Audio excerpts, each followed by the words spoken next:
Et c'est John Plassard qui est avec nous en visioconférence depuis Genève pour entamer cette édition Smart Bourse de la mi-journée, spécialiste en investissement de la banque Mirabeau et compagnie. Bonjour et bienvenue John.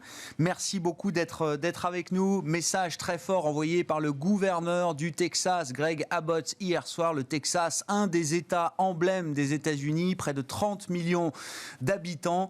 Le Texas va donc rouvrir toutes ses activités à 100% le 10 mars prochain. C'est un symbole fort, John. Oui, c'est très très fort et on voit pour plusieurs raisons. La première raison, vous l'avez dit, c'est un des 3 États les plus peuplés aux États-Unis, donc c'est pas une mince affaire. La deuxième chose, c'est que le gouverneur va à l'encontre de ce qu'a préconisé le président Biden. Je vous rappelle le port du masque pendant au moins 100 jours. Et après, on voit que cette réouverture immédiate le 10 mars, eh bien, devrait être un signe pour d'autres États. Alors maintenant, ce qu'il faut faire attention, quand même, Grégoire est rappelé, c'est qu'on a plusieurs entreprises, des grandes entreprises comme Target et d'autres entreprises informatiques qui sont au Texas, qui ont dit qu'elles laisseraient les masques aux personnes qui travaillent dans leurs usines notamment, pour respecter ce que voudrait le gouvernement américain. Et puis, dernière chose, et vous l'avez dit en préambule, Grégoire, c'est qu'il faut se souvenir que le Texas a connu une tempête de froid extrême ces dernières semaines, qui a mis à mal aussi l'économie texane. Donc, qu'est-ce que ça veut dire? Ça veut dire qu'aujourd'hui, il y a un pari qui est fait, non pas sur la question sanitaire, mais plutôt sur le redémarrage de l'économie, puisque cette économie a été frappée, comme je l'ai dit, par le froid, mais évidemment aussi par les restrictions liées au coronavirus. Mais le message est très fort, effectivement, Grégoire. Bon. Peut-être que ça va trop vite. En tout cas, il faut noter quand même que globalement, le calendrier de vaccination aux États-Unis va beaucoup plus vite que prévu, puisque Joe Biden estime que tous les adultes américains auront accès au vaccin d'ici la fin du mois de mai. C'est 2 mois plus vite que ce qu'on imaginait précédemment, John. Là aussi, on va avoir des dates de réouverture. C'est pour ça que l'exemple du Texas est intéressant, mais on va avoir sans doute des dates de réouverture un peu plus précises très rapidement pour d'autres États américains.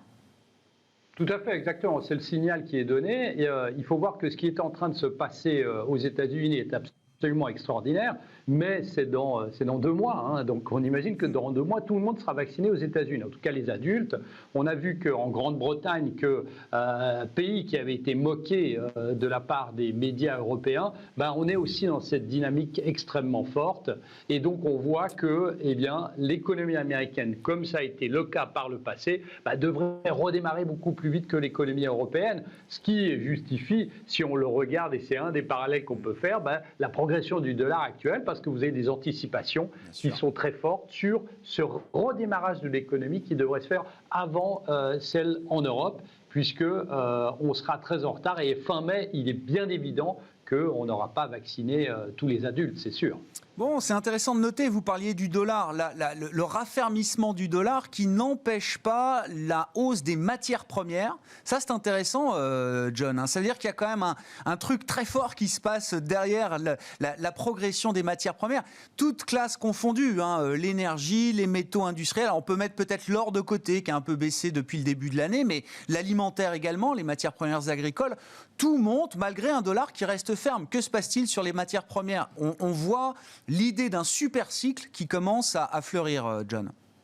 Oui, exactement. Vous l'avez dit, Grégoire. Tout le monde parle du super cycle. Tout le monde parle du super cycle en argumentant que c'est parce que le prix du baril monte. Vous l'avez dit, il y a plein de matières premières qui montent parce qu'il y a une forte demande. Mais il faut faire attention à ce terme super cycle, parce qu'il faut rappeler que depuis le début des années 1900, il y a eu 4 super cycles. Le premier, à la fin du 19e siècle, c'était l'industrialisation des États-Unis. Après, vous avez eu le réarmement avant la Seconde Guerre mondiale. Après, vous avez eu la réindustrialisation de l'Europe et du Japon. Et puis, à la fin des années 90, vous avez eu une série d'importantes réformes en Chine. Alors, est-ce qu'on est aujourd'hui dans une situation pareille? J'en suis pas certain. Il ne faut pas oublier que les supercycles durent normalement entre 10 et 20 ans, voire plus. Et aujourd'hui, donc, qu'est-ce que ça veut dire? Ça veut dire que si on est à l'entame d'un supercycle, vous pouvez toujours attendre un peu en voyant venir, je dirais, et en investissant dans cette matière première, dans ces matières premières dont on aura besoin, dont auront besoin les pays. Et aujourd'hui, on n'en est pas certain. La seule chose qu'on peut dire, c'est que si on compare au dernier cycle, donc c'est ce que je disais, les réformes en Chine, eh bien, on peut voir que ce super cycle serait alimenté par les demandes de plusieurs pays, c'est-à-dire la poursuite des réformes en Chine, eh bien, le plan de relance en Europe, les 750 milliards d'euros, et aux États-Unis, une série de mesures, dont les 1900 milliards de dollars que propose Joe Biden, et après, potentiellement, une réforme de l'infrastructure. Donc, potentiellement, c'est là, mais il faut faire très attention à ce titre, Grégoire, parce que je le vois noté dans tous les journaux, et on confond super cycle et cycle de hausse des matières premières. Donc, il faut faire attention.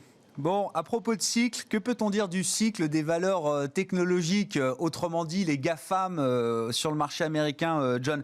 Est-ce qu'il faut, pour quelque temps, pour l'année 2021 au moins, se dire que les GAFAM ne seront plus le moteur de performance qu'elles ont pu être au cours des années précédentes?